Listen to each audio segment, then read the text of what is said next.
Aditya CTET master class channel में आप सबका स्वागत है। जैसा कि आप जानते होंगे लाइव क्लास का ये जो है इन्वायरमेंट क्लास की तीसरी क्लास है और आपने अगर ना देखी हो तो पहली दूसरी क्लास देखने के बाद इसको देखिएगा तो जल्दी समझ में आएगा। आइए देखते हैं इस क्लास में पर्यावरण संबंधित महत्वपूर्ण तथ्य हम लोग पढ़ने जा रहे थे। इसमें सबसे पहले अगर आपके एग्जाम में पूछ दे कि पर्यावरण का निर्माण कैसे होता है, याद रखिएगा। तो पर्यावरण का निर्माण कैसे होता है तो जैविक घटक से, अजैविक घटक से और ऊर्जा घटक से। अब यहाँ समझना यह है कि जैविक घटक किसे कहते हैं। जैविक घटक जो शोषण करते हैं या जो सजीव होते हैं वो जैविक घटक कहलाते हैं। अजैविक घटक जो शोषण नहीं करते हैं या जो निर्जीव होते हैं, याद रखिएगा, ठीक है। और ऊर्जा घटक, ऊर्जा का ट्रांसफर आप जानते ही होंगे। नेक्स्ट है कि प्रथम शिखर सम्मेलन, याद रखिएगा आपके एग्जाम में पूछे प्रथम शिखर सम्मेलन कब हुआ था। 1992 में हुआ था, याद रखिएगा। रियो डी जेनेरियो में हुआ था। और रियो डी जेनेरियो कहाँ है? ब्राजील देश में है। और ब्राजील देश की राजधानी क्या है? ब्राजीलिया है, याद रखिएगा। ब्राजील देश की राजधानी क्या है? ब्राजीलिया। कॉफी सबसे अधिक कहाँ होता है? ब्राजील में होता है। अमेजन नदी किस देश में बहती है, जो विश्व की सबसे चौड़ी नदी है? तो याद रखिएगा ब्राजील में। नाइट्रोजन व ऑक्सीजन का प्रतिशत कितना है? तो याद रखिएगा नाइट्रोजन और ऑक्सीजन का प्रतिशत अकेले मिला के जो है 99% है। क्यों? क्योंकि नाइट्रोजन का जो प्रतिशत वायुमंडल में 78 है, ऑक्सीजन का 21 है। दोनों को मिलाएंगे तो कितना हो जाएगा? 99% हो जाएगा। नेक्स्ट आप देखेंगे पारिस्थितिकी शब्द का प्रयोग सबसे पहले किसने किया? तो याद रखिएगा अर्नेस्ट हैकल ने सबसे पहले पारिस्थितिकी शब्द का प्रयोग किया। पारिस्थितिकी शब्द का संकल्पना सबसे पहले किसने दिया? तो एजी टॉन्सले ने सबसे पहले पारिस्थितिकी शब्द का जो है संकल्पना दिया था। नेक्स्ट आप देखेंगे पारिस्थितिकी शब्द का अर्थ होता है, याद रखिएगा क्या अर्थ होता है? खुला तंत्र होता है। और पारिस्थितिकी असंतुलन का मुख्य कारण क्या है? वन उन्मूलन या वनों की कटाई। वनों की कटाई से क्या होता है?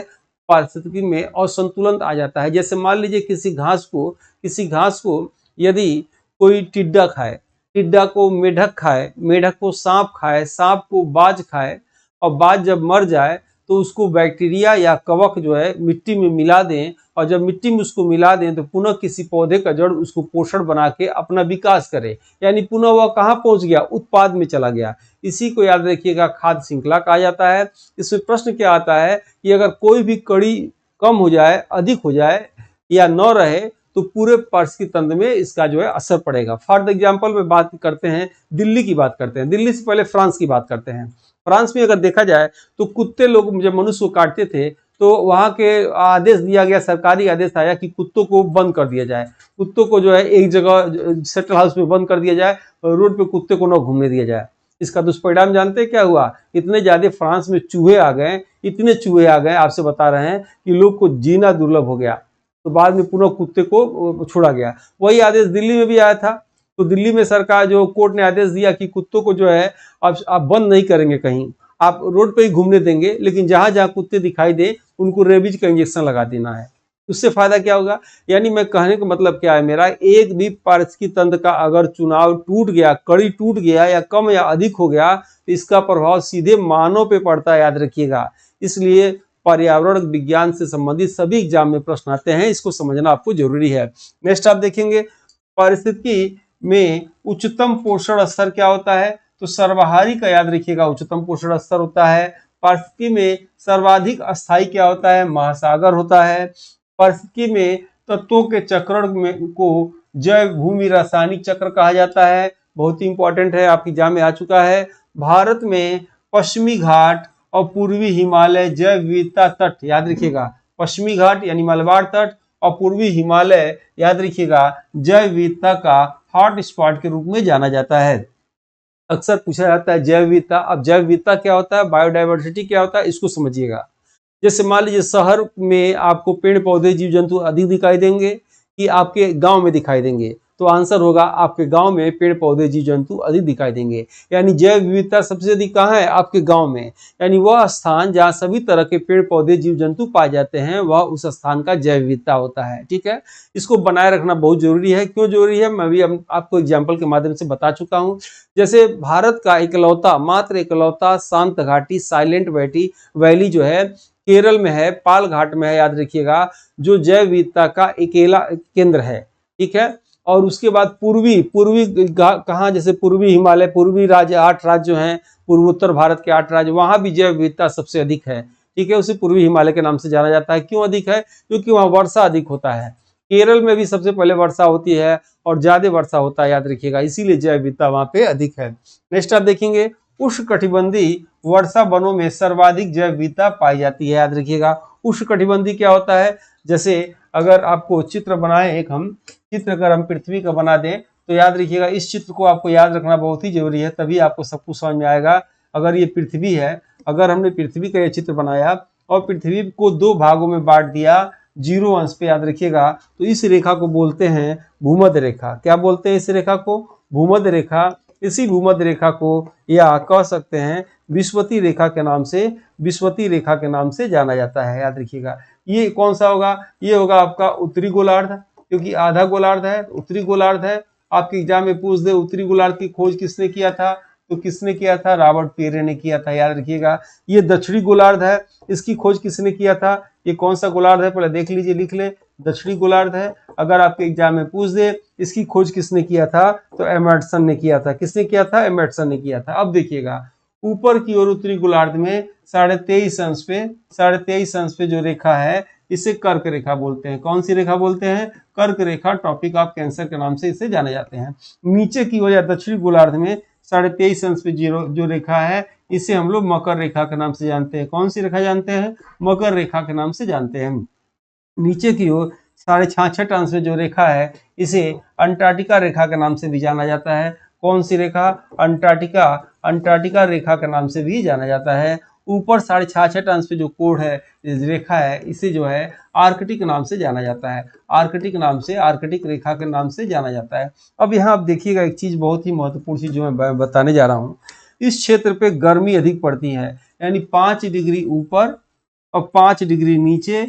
इस जो क्षेत्र होता है 5-5 डिग्री का, इसे डोल्ड्रम क्षेत्र कहते हैं। डोल्ड्रम क्षेत्र में गर्मी अधिक होती है। गर्मी अधिक होने से क्या होता है? वाष्पन अधिक होता है। वाष्पन अधिक होने से क्या होता है? वर्षा अधिक होता है। और वर्षा अधिक होने से क्या होता है? यहाँ बहुत ही घना वन, जैव विविधता अधिक होता है। ठीक है, अब इस चीज को देखिएगा, ये गर्मी इसकी जो है, ऐसे आप जानते होंगे भारत किस पे है? कर्क रेखा पे है।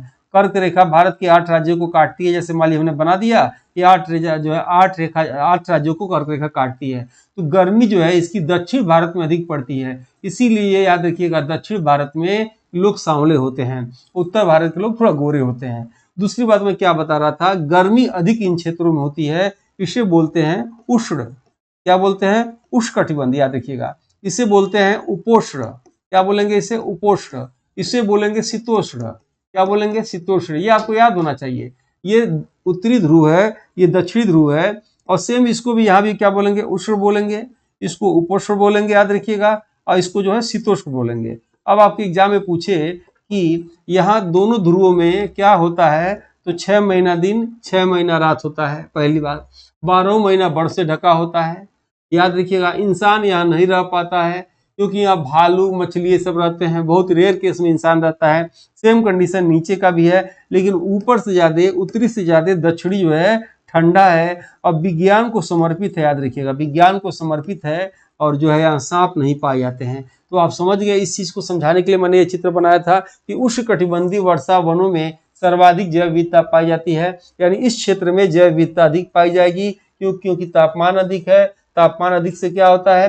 तापमान अधिक होने के नाते जो है वह वाष्प बनेगा, वाष्पन होगा, वाष्पन होने के नाते बादल बनेगा, बादल होने के नाते क्या होगा? वर्षा होगी, और यह जैव विविधता अधिक पाई जाएगी। ठीक है, अब आते हैं हम लोग इसी में नेक्स्ट पॉइंट पे, डिक्लोफिनेन सोडियम। याद रखिएगा, दवा का नाम है डिक्लोफिनेन सोडियम, दर्द निवारक दवा से गिद्धों की कमी होने का प्रमुख कारण है। गिद्धों की कमी होने का प्रमुख कारण है ये डिक्लोफिनेन सोडियम, दर्द निवारक दवा। जलवायु परिवर्तन 3 कारक हैं। कौन कौन? ग्रीन हाउस गैस, ओजोन पर और प्रदूषण पे, याद रखिएगा, जलवायु के 3 कारक हैं।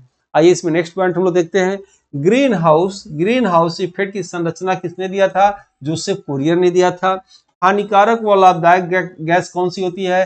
कार्बन डाइऑक्साइड होती है, याद रखिएगा। हम लोग के लिए हानिकारक है कार्बन डाइऑक्साइड, लेकिन यही गैस जीव पेड़ पौधों के लिए लाभदायक है। इसीलिए कार्बन डाइऑक्साइड को हानिकारक और लाभदायक गैस के नाम से जाना जाता है। लेकिन कार्बन डाइऑक्साइड के विषय में मैं बता दूं, जो अक्सर एग्जाम में पूछा जाता है, आग बुझाने में सहायक गैस होता है कार्बन डाइऑक्साइड। अग्निशमक यंत्रों में, अग्निशमकों में जो है कार्बन डाइऑक्साइड मिलाया जाता है। आप जो कोल्ड ड्रिंक्स पीते हैं, सोडा पीते हैं, उसमें भी कार्बन डाइऑक्साइड रहता है, याद रखिएगा।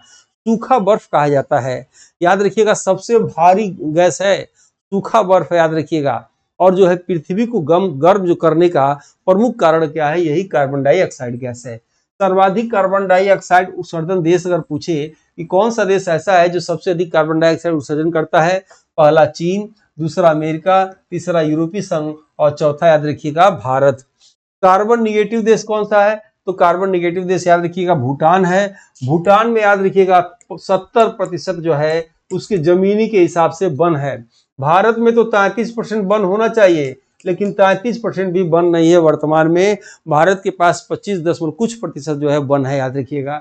तो भूटान के पास तो 70% है, इसलिए इसे कार्बन निगेटिव देश के नाम से जाना जाता है। भूटान के नरेश का नाम क्या है, जिंगले खेसरे नामगला वांगू से, याद रखिएगा, भूटान के नरेश का नाम है। नेक्स्ट आप देखेंगे मॉन्ट्रियल प्रोटोकॉल संबंधित है, तो भाई किससे संबंधित है, तो ओजोन परत से मॉन्ट्रियल प्रोटोकॉल संबंधित है। सर्वाधिक वन क्षेत्र कहाँ पाया जाता है, तो मध्य प्रदेश में सर्वाधिक वन क्षेत्र पाया जाता है। सर्वाधिक वनाच्छित क्षेत्र कौन सा है, तो मिजोरम है। तो सर्वाधिक अति सघन क्षेत्र कौन सा है, अरुणाचल प्रदेश है। इसको आसान भाषा में समझिएगा। अगर आपके एग्जाम में पूछ दे कि सबसे अधिक वन कहाँ पाए जाते हैं, तो मध्य प्रदेश में, याद रखिएगा। जहां वन पाए जाएंगे वही वन की जाति पाई जाती है। वन की जाति कौन सी है, अनुसूचित जनजाति, एसटी जाति, याद रखिएगा। तो आपके एग्जाम में पूछे सबसे अधिक अनुसूचित जनजाति कहाँ पाई जाती है, तो याद रखिएगा आपका कहाँ, मध्य प्रदेश में। और पूछे सबसे जो है पूछे कि प्रतिशत में, जमीन के हिसाब से प्रतिशत में सबसे अधिक वन कहाँ है, तो आप लगाइएगा जो है मिजोरम लगाइएगा। लेकिन पूछे खूब घना वन कहाँ है, तो घना वन कहाँ है, अरुणाचल प्रदेश में। ये आप एग्जाम में अपने लगाइएगा। और याद रखिएगा ये सी टेट के लिए मास्टर क्लास है, और इसमें पर डे टेस्ट होता है, 6 महीना इसकी वैलिडिटी है, 1100 रुपये मिलेगा। और रिजल्ट हमारी पहचान है। इसमें वीडियो क्लासेस, थ्योरी क्लासेस, साल पेपर मिलेगा, और जूनियर और प्राथमिक की दोनों इसमें पढ़ाई होगी। सबसे अच्छा और अच्छा है 2011 से हम लोग रिजल्ट देते आ रहे हैं, याद रखिएगा। जो हम मेरी टीम द्वारा शाम को पर डे 6 बजे क्लास निःशुल्क चल रही है। 6 से 7 मेरी क्लास, 7 से 8 मैथ की क्लास, 8 से 9 जो आपको हिंदी संस्कृत चलता है, आपको आना चाहिए। और हमारे इस ग्रुप में जुड़ जाना चाहिए, आपको टेलीग्राम ग्रुप में जुड़ जाना चाहिए। सभी वीडियो लिंक, सभी सूचनाएं इसमें दे दी जाती हैं। व्हाट्सएप ग्रुप पे जुड़ जाना चाहिए। या किसी तरह का इंक्वायरी हो तो 979596 पे आप फोन कर सकते हैं, या मैसेज करके जो है टेस्ट लेने का लिंक ले सकते हैं।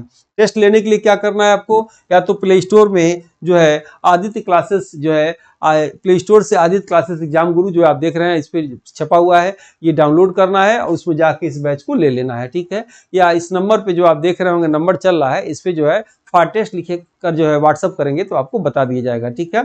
आज की क्लास यहीं ओवर करते हैं, मिलते हैं नेक्स्ट वीडियो में। आप सबने इतनी देर तक मेरे इस क्लास को देखा, इसके लिए सबको बहुत बहुत धन्यवाद। जय हिंद, जय भारत।